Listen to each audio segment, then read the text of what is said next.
Можем да разберем по външния вид на една сграда по кое време е построена. Намираме се в Бургас, комплекс Възраждане, улицата е Цариградска. Първото, което виждаме, е една сграда в строеж. Виждаме модерни строителни материали, фасадите, мазилките, парапетите, дограмите. Всичко говори за една съвременна архитектура. Можем да го видим и на чертежа на информационната табела. Сградата е все още недовършена. От тук преминаваме към сгради, които със сигурност са строени 90-те години на миналия век. По какво се познават? По сивите мазилки и разчупените фасади. Тогава архитектите за пръв път имаха възможност да проявяват въображение и те го направиха по този начин.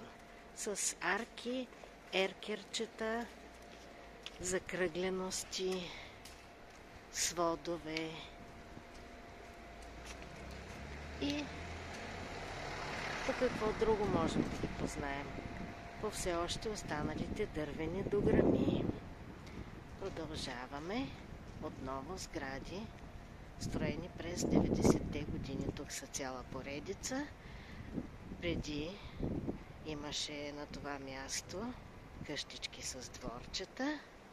Те бяха съборени и на тяхно място се изгради тази цялата бетонова стена. След блокчетата от 90-те години стигаме до едно по-ново, което със сигурност е строено след 2000-та година, може би дори след 2010-та. Виждаме модерните по това време големи прозорци, средиземноморски тип и тези ажурни тераски, също характерни за Средиземноморието. Ако преминем по-нататък, виждаме вече една къща, може би, строена